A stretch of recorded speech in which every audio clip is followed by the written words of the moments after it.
नमस्कार, मैं हूं आपके साथ अंजना शर्मा और आप देख रहे हैं वर्तमान युग।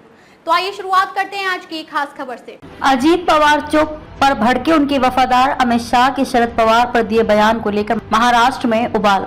केंद्रीय गृह मंत्री अमित शाह के राष्ट्रवादी कांग्रेस पार्टी एसपी के अध्यक्ष शरद पवार और शिवसेना अध्यक्ष उद्धव ठाकरे पर किए गए हमले पर विपक्षी महाविकास अघाड़ी के साथ साथ सत्तारूढ़ सहयोगी एनसीपी ने भी तीखी प्रतिक्रिया दी। एक सभा में गृह मंत्री ने पवार को भ्रष्टाचार का सबसे बड़ा स्रोत और ठाकरे को औरंगजेब फैन क्लब का प्रमुख बताया था। इस पर एनसीपी शरद पवार की कार्यकारी अध्यक्ष सुप्रिया सुले ने कहा कि यह बयान हास्यास्पद है। शरद पवार या उद्धव ठाकरे का नाम लिए बिना बीजेपी के लिए सुर्खियां नहीं बनती।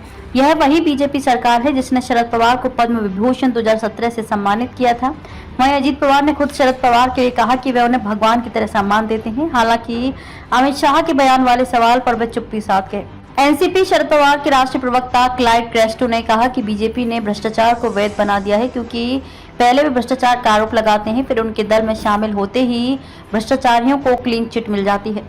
शिवसेना यूबीटी सांसद संजय राउत ने कहा कि अमित शाह और भाजपा ने केंद्रीय जांच एजेंसियों का दुरुपयोग करते हुए अन्य सभी दलों के दागी नेताओं को स्वीकार कर लिया है, जिसके बाद वे दूसरों को भ्रष्ट कहने का अधिकार खो चुके हैं। शिवसेना यूबीटी की उपनेता सुषमा अंधारे ने कहा कि शाह की टिप्पणियों से पता चलता है कि बीजेपी के लिए महाराष्ट्र में सबसे बड़ी चुनौती उद्धव ठाकरे हैं। हालांकि हम ऐसे व्यक्ति को महत्व नहीं देते जिसके अस्तित्व पर कलंक की छाप हो। इस पर सत्तारूढ़ एनसीपी के अजीत पवार ने कहा कि पवार साहब मेरे लिए भगवान की तरह हैं, लेकिन जब उनसे अमित शाह के बयान पर विचार पूछे गए तो उन्होंने कोई टिप्पणी नहीं कहकर जवाब दिया। एनसीपी मंत्री धनंजय मुंडे ने अमित शाह का समर्थन करते हुए कहा कि वे बिना सच्चाई के कुछ नहीं बोलेंगे। अजीत पवार के कट्टर वफादार पिंपरी के विधायक अन्ना बंसोड़े ने शाह की टिप्पणी के लिए उनकी आलोचना की। उन्होंने कहा कि हमारे मन में पवार साहब के लिए अत्यंत सम्मान है, वे एक राष्ट्रीय नेता हैं।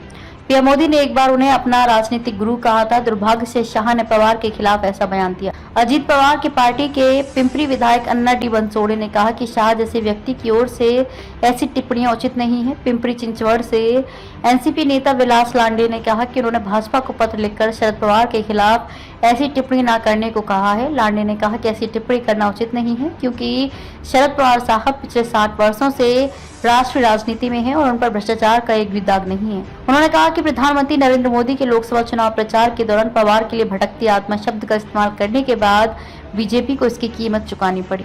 लांडे ने दावा किया कि बीजेपी को शरद पवार के बारे में ज्यादा न बोलकर अपनी गलती सुधारनी चाहिए।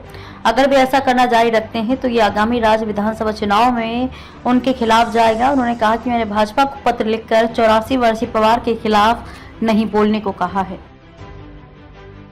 खबरों में अब तक के लिए बस इतना ही। फिर होगी आपसे मुलाकात कुछ ऐसी ही खास खबरों के साथ। तब तक के लिए नमस्कार और देखते रहिए वर्तमान युग।